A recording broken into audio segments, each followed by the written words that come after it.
Hello dear students, welcome in science class. So till now we have done the how does the exchange of gases occur in different plants and animals and what are the characteristics of various respiratory organs. Okay, in today's session we will discuss about the human respiratory system. This topic we will do in detail. Okay, first let's start with the human respiratory system. Let's draw the diagram. Okay, first we will draw the diagram. So this is your nose and this is the nasal passage, and here the mouth is there. Assume, no need to assume it, this is your mouth. Okay, now this is nose, this is nasal passage or nasal cavity, you can say. Okay, now there is the common passage for air as well as food, that is called pharynx.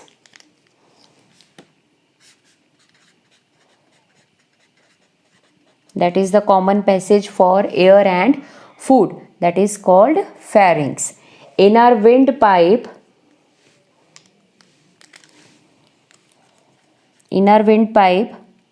voice box is there, that you all know that helps in the production of sound. This is larynx.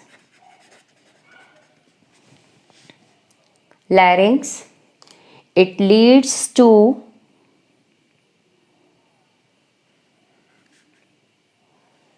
windpipe.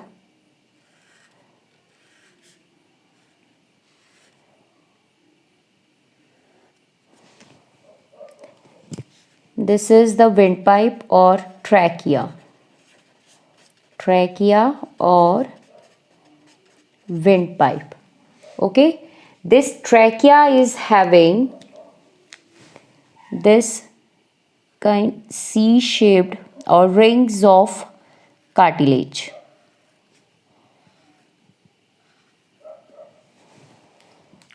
If you will press your fingers near your throat region, okay, you will feel these rings of cartilage. These are rings of cartilage. I will tell you the function of this rings of cartilage. Okay, when this trachea or windpipe enters your thoracic cavity or in the chest region, it divides into two that are called bronchi. Okay, that are called bronchi, bronchi. Okay, and one by one this leads into the lungs.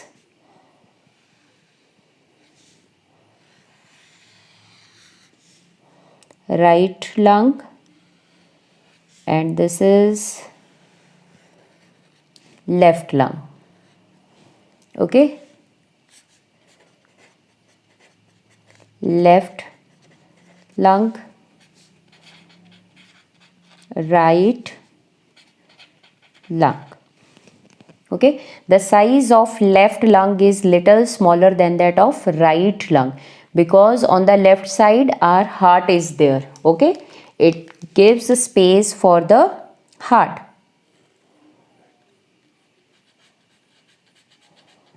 Here our heart is there. Okay, below these lungs there is muscular organ that is called dome shaped structure, that is called diaphragm. Okay, and this is the covering. Okay, like this way. Okay, now These bronchi in the lungs, when they enter in the right and left lungs, they further divide into branches. Okay, they further divide into branches, and that branches are called bronchioles. Bronchioles. Okay, when these bronchi leads into the lungs, they further divide into different branches, and that are called bronchioles, and ultimately these bronchioles open into a balloon like structure that is called alveoli.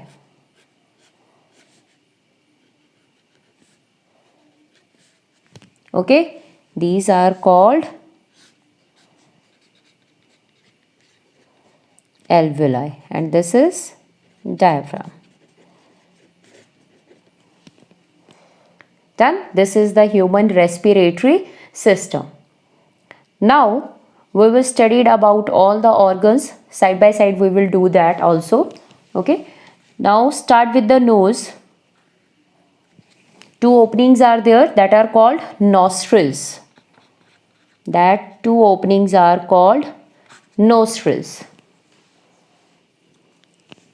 Okay, from here the air enters into the nasal passage or nasal cavity, and this nasal passage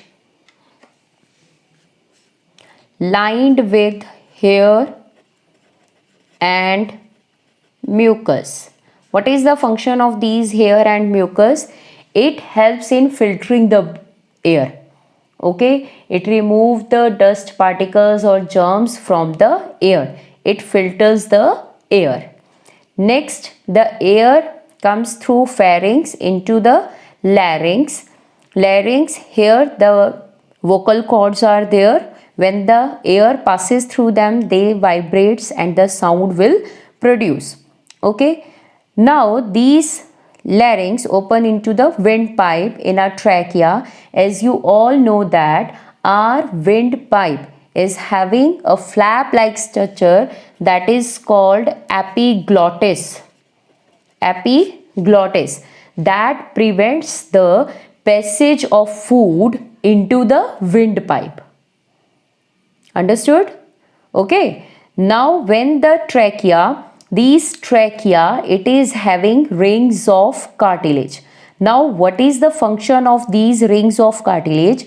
Students, this pipe is a muscular organ. Okay, it's a muscular lining. It has muscular lining. When the air passes through this, and whenever there is less air inside it, then it will collapse. Okay, so these rings of cartilage prevent the collapsing of this windpipe. Understood? What is the function of these rings of cartilage?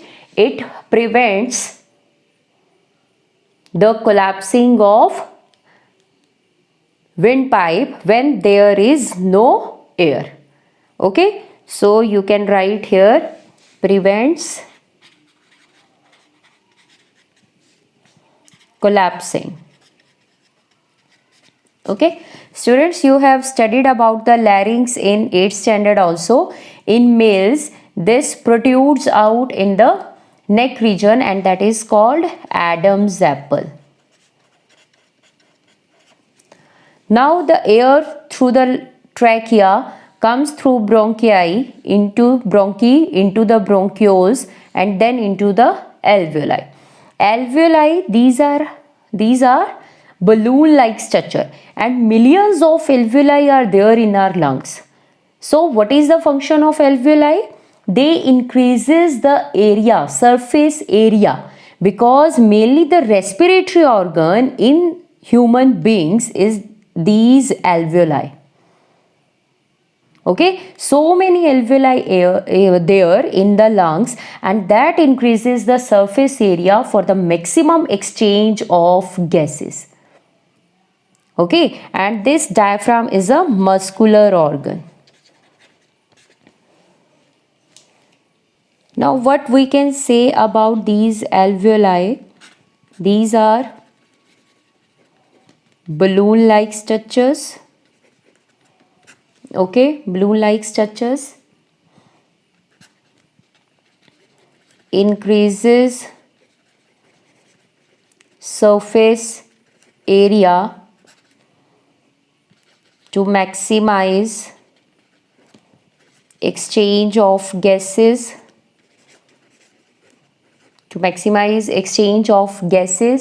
and richly supplied with blood vessels. Okay, if the question may ask how the lungs are designed for exchange of gases, then you can write about the alveoli. Okay, now left lung is little smaller than the right lung due to the presence of heart on the left side. Okay, now move to the next. How does the exchange of gases take place in the alveoli, or what happens in alveoli? So now what happens in the alveoli? This is your alveoli. Okay, and around it blood vessels are there.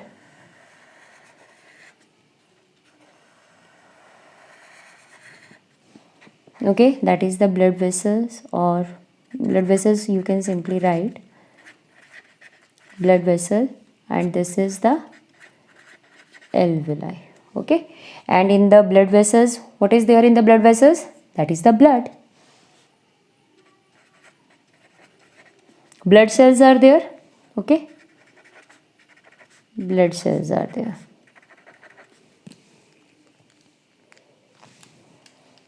Okay, now what happens when these alveoli get filled with oxygen? Now there is the diffusion of this oxygen from the alveoli into the blood.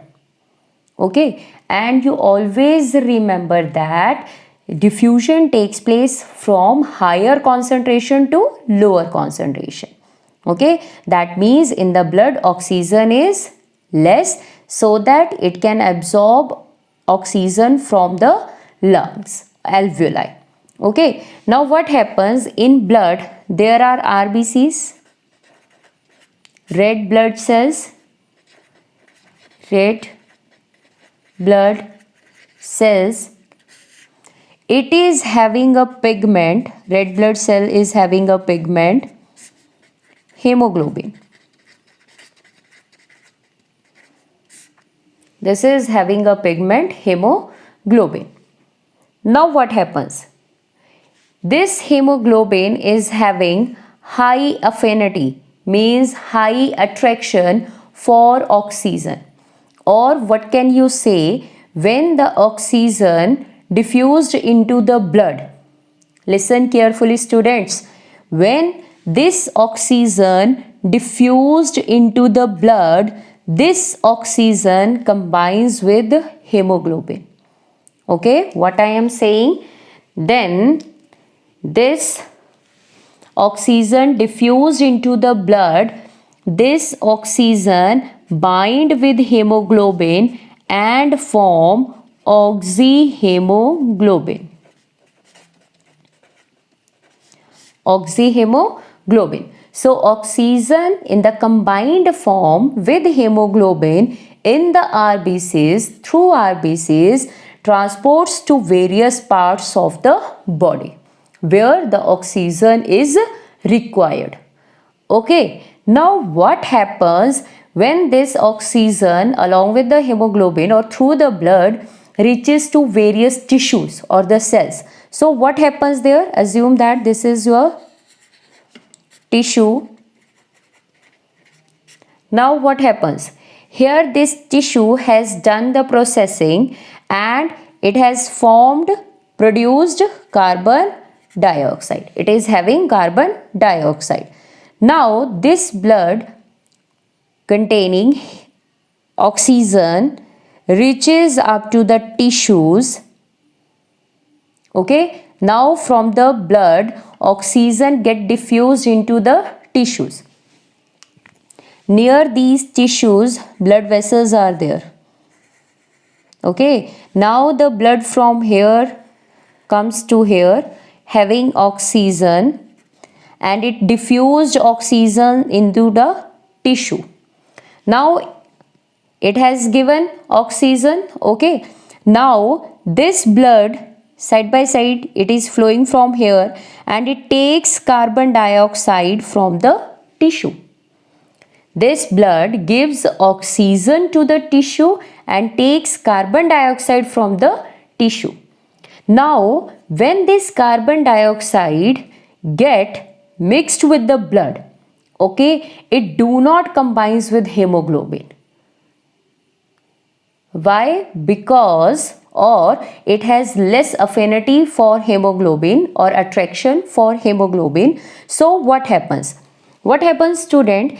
Here this carbon dioxide get dissolved in the blood. Dissolved in blood, as it is more soluble in plasma.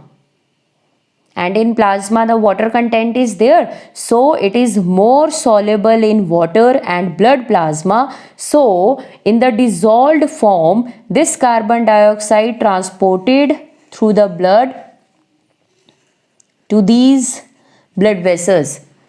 Okay, now what happens? It gives carbon dioxide into the alveoli, and from here it goes out or exhale out. So here the very important role is of the respiratory pigment, that is the hemoglobin. If by the diffusion process in our body, in multicellular organisms, oxygen has to reach to the each and every cell, then it would take many years. Okay, so God helps us by giving this respiratory pigment, hemoglobin, in our blood. Okay, students, I am repeating it again. What happens when the oxygen get into the alveoli? It diffused into the blood and get combines with hemoglobin and form oxyhemoglobin complex. So through this blood it reaches up to the or comes up to the tissues where they are filled or having the waste, that is CO2. So the blood when reaches up to the tissue, it gives oxygen and takes up carbon dioxide. Now the carbon dioxide do not combine with hemoglobin, or it is having less affinity for the hemoglobin. So the large amount of CO2 get transported in the dissolved form in the blood. So through the blood in dissolved form, it reaches up to the alveoli, and from the alveoli it exhales out through our nose. So in this way the respiration process occurs in human beings. So students, next we will do mechanism of breathing. Okay, how the process of breathing is having two steps mainly. One is inhalation, that is the intake of oxygen, and exhalation, that is the removal of carbon dioxide. Okay, how this process occurs in human beings, that we will discuss. Students, as you all know that these respiratory system or these lungs are present in a rib cage, okay, where these ribs are there, ribs muscles. Okay, here the very important role of these muscles are there in the mechanism of breathing. Okay, these are the ribs muscles. Intercostal muscles, or they are saying, okay, but that is not given in our book, so we can easily say these are rib muscles, okay, or the ribs. So what happens during the inhalation and exhalation? Remember that important about muscles. See the position of these muscles and the diaphragm. Okay. Students, this diaphragm separates your thoracic cavity and abdominal cavity. Okay. And it is just a muscular organ. What happens at the time of inhalation? Okay. These ribs muscles, they lifted upward and outward.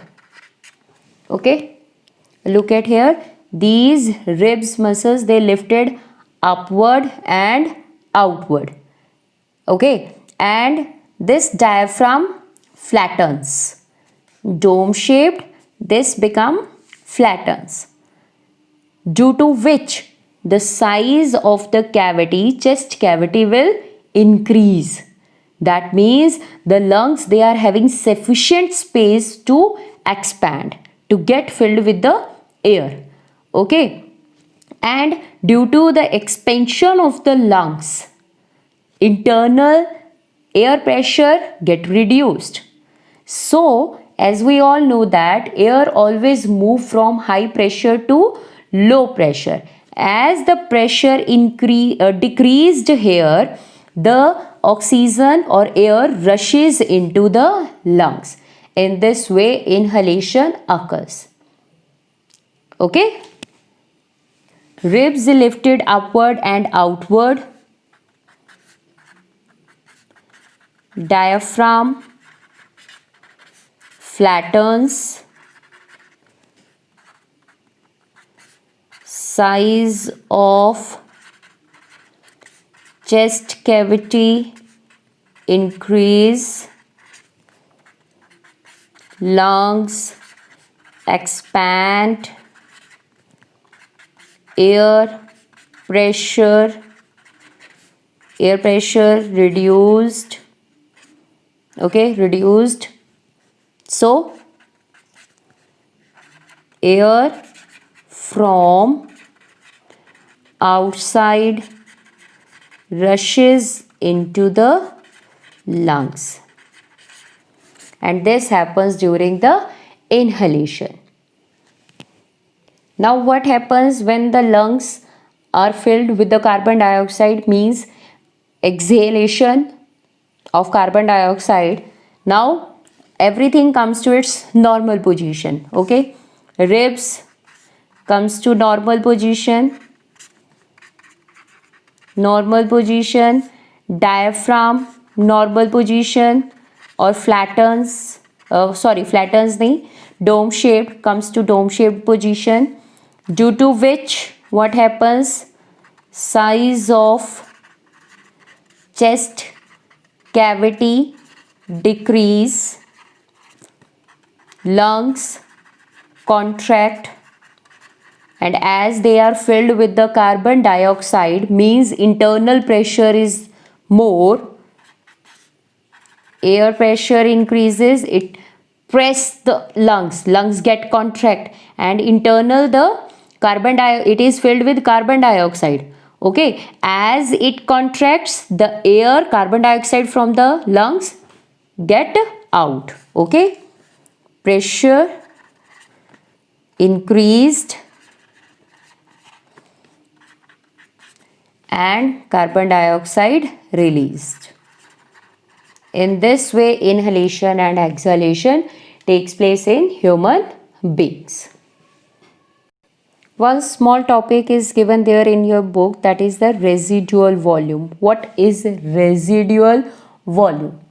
Students, it is the amount of air left in lungs after fully expiration or exhalation.